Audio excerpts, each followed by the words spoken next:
जय हिंद साथियों, मैं पूजा चौहान ट्रिक एकेडमी में आपका स्वागत करती हूँ। कैसे हैं आप सब लोग? अच्छे ही होंगे शायद, और लगे होंगे अपनी तैयारी में। पुलिस की तैयारी में काफ़ी ज़ोरों शोरों से लगे होंगे। अब तो रात दिन एक कर दिए होंगे आप लोगों ने अपनी तैयारी के लिए। ठीक है, कहाँ किसी का सोना, कहाँ किसी का खाना पीना, बस लगे होंगे अपनी तैयारी में और खोज कर रहे होंगे अच्छे अच्छे क्वेश्चनों की।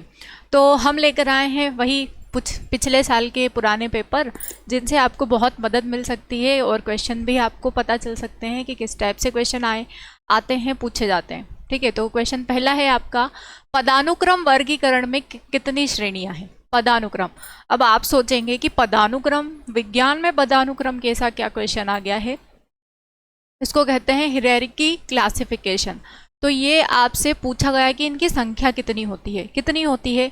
8 होती है, 7 होती है, 9 होती है या फिर 10 होती है? तो देखिए, पदानुक्रम अगर किसी, जैसे मैंने आपको बताया था जंतु जगत का वर्गीकरण, ठीक है, तो जंतु जगत का जब वर्गीकरण बताया था मैंने, तो पहले एक वैज्ञानिक आए, उन्होंने दो वर्गों में विभाजित किया, फिर 3 वर्गों में विभाजित किया गया, फिर 4, फिर 5, इस तरीके से जो फेमस हुआ वो कौन सा था? 5 जगत वर्गीकरण। तो जब जंतुओं को अलग अलग वर्गों के हिसाब से बांटा जाता है और उन्हीं वर्गों को फिर वंश गण या कुल के आधार पर या प्रजाति के आधार पर आगे बांटा जाता है, तो उनकी संख्याएं पूछी गई है कि वो कितनी होती है। ठीक है, जैसे पहले हो गया वर्गीकरण, वर्गीकरण के बाद उसमें वंश हो गए, वंश के बाद में गण हो गए, कुल हो गए, उनकी प्रजातियां हो गई, इस तरीके से पूरा समाज हो गया। तो ये अलग अलग संख्या होती, कितनी होती है ये संख्याएं? तो ये 7 होती हैं। ठीक है, इनकी संख्या कितनी होती है? 7। ऑप्शन बी इसका सही आंसर होगा। नेक्स्ट क्वेश्चन देखते हैं हम। सिस्टम बहुत लाभकारी है क्योंकि रेतीली मिट्टी पर पानी की उपलब्धता अपर्याप्त है। रेतीली मिट्टी जहाँ होती है वहाँ पानी जो रहेगा अपर्याप्त मात्रा में रहेगा, चिपक सा जाएगा मिट्टी में, और मतलब बह सा जाएगा, ज़्यादा चिपकेगा नहीं। तो वो उसके लिए कौन सी प्रक्रिया सही रहती है? स्प्रिंकलर, सिंचाई, ड्रिप या फिर टेप? तो उसकी जो प्रक्रिया होती है सिंचाई करने के लिए, वो कौन सी सबसे अच्छी होती है? Sprinkler method. ऑप्शन ए इसका सही आंसर होगा। अगला प्रश्न देखते हैं हम। निम्नलिखित प्रश्न में 2 कथन दे रखे हैं, जिनमें एक अभिकथन है और दूसरा उसका कारण है। आपको दोनों को ध्यानपूर्वक पढ़ना है और सही आंसर पर टिक लगाना है। अभिकथन दे रखा है कि बालनोग्लोसिस फाइलम हेमिकोडेटा से संबंधित है। बालनोग्लोसिस फाइलम जो होता है वो हेमिकोडेटा यानी कि जो अर्ध कशेरुकी जीव होते हैं उन्हीं को कहा जाता है हेमिकोडेटा, उससे संबंधित है। कारण दे रखा है कि उनका जो शरीर होता है वो सूंड, कॉलर और ट्रंक में बांटा गया हुआ, मतलब उनका जो शरीर होता है इन तीन कैटेगरीज में डिवाइडेड होता है। ठीक है, 3 भागों में या 3 पार्ट्स में डिवाइडेड होता है। तो सही आंसर क्या होगा इसका? ए सच है लेकिन आर गलत। ए गलत है, आर गलत है, या फिर आर ए के लिए सही व्याख्या है। तो देखिए, जो हेमिकोडेटा संघ होता है, इसका जो एग्जाम्पल है बालानोग्लोसिस, ये इनका शरीर बिल्कुल ऐसा ही होता है। ठीक है, इसी के आधार पर वो अभिकथन दे रखा है। तो ऑप्शन डी इसका सही आंसर होगा कि आर ए के लिए सही स्पष्टीकरण है। ऑप्शन डी इसका सही आंसर होगा। नेक्स्ट क्वेश्चन देखते हैं हम। फिर से अभी 2 कथन दे रखे हैं, एक अभिकथन और दूसरा उसका कारण। अभिकथन दे रखा है कि प्लास्टिक उत्पादों के उपयोग से बचना बेहतर है। ठीक है, जो प्लास्टिक की चीज़ें होती है उनके निर्माण से बचना अच्छी बात है। कारण दे रखा है, प्लास्टिक प्राकृतिक प्रक्रियाओं और जीवाणु की क्रिया से विघटित नहीं होता है और जैव निम्नीकरण नहीं होता है। जो प्लास्टिक होता है उसको कीड़े मकोड़े खा नहीं सकते हैं, उसका वो विघटित नहीं हो पाता है, टूट नहीं पाता है। तो इसका भी सही आंसर क्या होगा? ए और आर दोनों सत्य हैं और आर ए की सही व्याख्या करता है। ऑप्शन ए इसका सही आंसर होगा। अगला प्रश्न देखते हैं हम। निम्नलिखित में से कौन टेफ्लॉन की संपत्ति नहीं है? टेफ्लॉन की ऑप्शन है, टेफ्लॉन वातावरण या रासायनिक यौगिकों से प्रभावित होता है।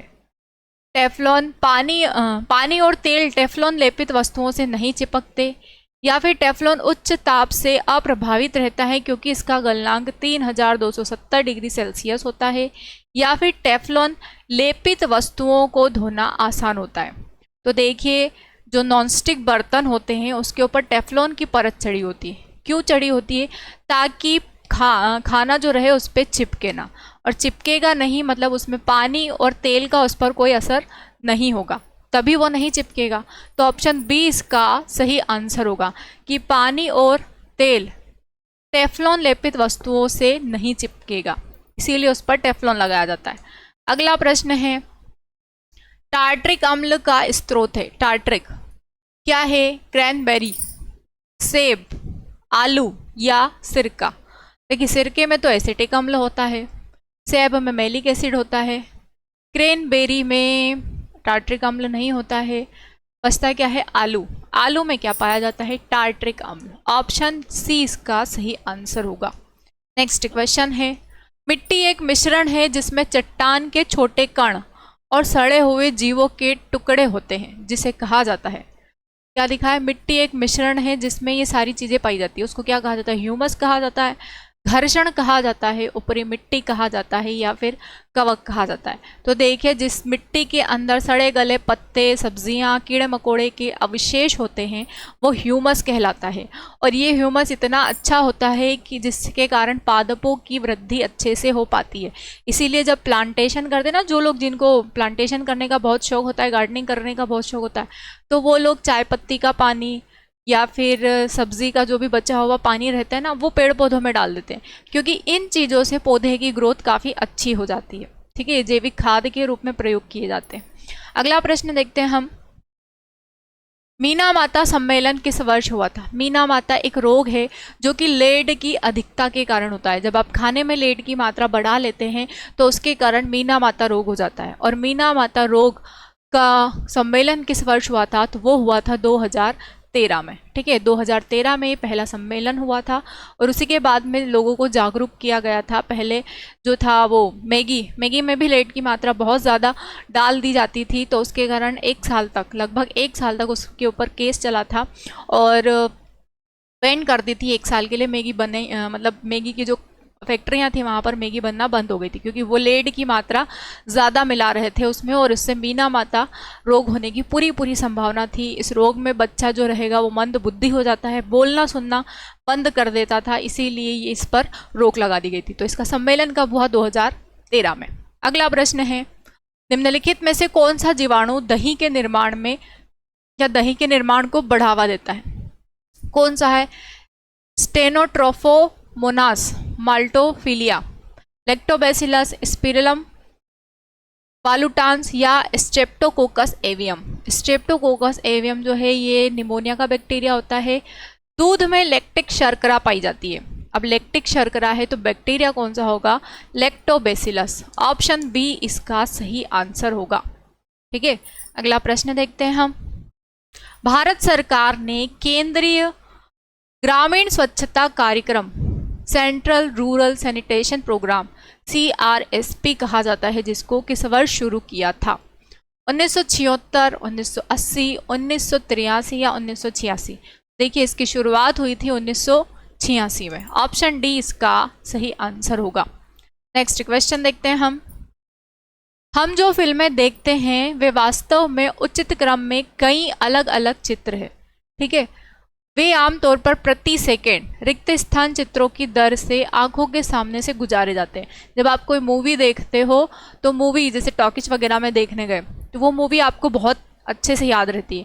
क्यों रहती है? क्योंकि आपका कंसंट्रेशन पूरा कहाँ पर होता है? उस मूवी के ऊपर ही रहता है। इसीलिए कोई भी सीन, अरे उसके बाद ये हुआ था, अरे उसके बाद ये हुआ था, अरे उसके बाद ये हुआ था, तो वो कितनी बार हमारे माइंड में सेटअप रहता है उसका, तो वो होता है 24 टाइम्स। ठीक है, ऑप्शन बी इसका सही आंसर है। लेकिन अगर यही चीज़ अगर आप पढ़ाई के मामले में देखेंगे ना, कि पढ़ाई में आपको कितनी चीज़ें याद है, आप कितना कंसंट्रेशन होकर उसको पढ़ रहे हैं, तो आपको चीज़ें इतनी अच्छे से याद नहीं होगी। लेकिन अगर कोई चैप्टर आपको ऐसे मूवी बनाकर, मतलब अच्छे से पिक्चर वगैरह डालकर आपको सिखाया जाए, तो आप बहुत अच्छे से सीख जाएंगे उसको। ये डिजिटल बोर्ड क्यों है? डिजिटल बोर्ड यही सिखाने के लिए तो है, ताकि जो चीज़ें आप किताब में पढ़ते हो वो प्रैक्टिकली यहाँ पर देख सके और वो चीज़ें आपके माइंड में सेट हो जाए, इसीलिए डिजिटल बोर्ड का यूज़ होता है। नेक्स्ट क्वेश्चन है, निम्नलिखित में से कौन सा पदार्थ नहीं है? पदार्थ नहीं है। सोडियम क्लोराइड एक पदार्थ होता है, सोना भी है, महासागर जल या फिर ऑक्सीजन? तो देखिए महासागर जल जो होता है ये एक प्रकार का लवण होता है, तो ऑप्शन सी इसका सही आंसर होगा। ठीक है, नेक्स्ट क्वेश्चन हम देखते हैं। सामान्यतः अधातु किसके साथ अभिक्रिया नहीं करती है? अधातु किसके साथ अभिक्रिया नहीं करती है? अम्ल और क्षार के साथ, पानी और लवण के साथ, ऑक्सीजन और क्षार के साथ, या फिर पानी और ऑक्सीजन के साथ अभिक्रिया नहीं करती है? किसके साथ नहीं करती है? अम्ल और पानी के साथ। ऑप्शन बी इसका सही आंसर है। देखा है आपने कोई धातु कोई अधातु जो पानी के साथ क्रिया कर रही है, तो कोई भी अधातु पानी और अम्ल के साथ में क्रिया नहीं करती है। अगला प्रश्न है, स्वच्छ सर्वेक्षण 2021 के तहत रिक्त स्थान को भारत के सबसे स्वच्छ शहर में शामिल किया गया है। किसे शामिल किया गया है? इंदौर, सूरत, अहमदाबाद या फिर विजयवाड़ा?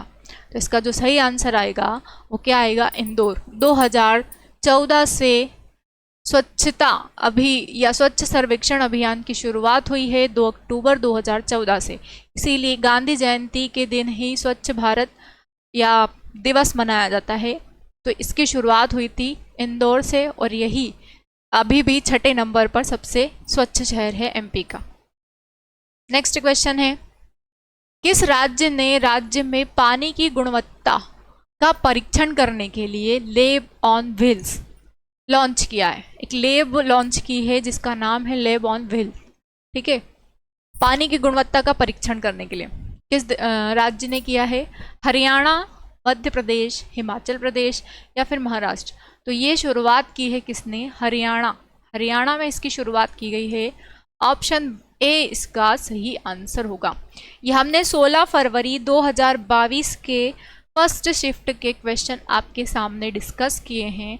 अगर आपको हमारे सॉल्यूशन अच्छे लगे हैं तो प्लीज़ हमारे वीडियो को ज़्यादा से ज़्यादा लाइक करें, शेयर करें, सब्सक्राइब करें और लगे रहें अपनी तैयारी में। तब तक के लिए जय हिंद साथियों।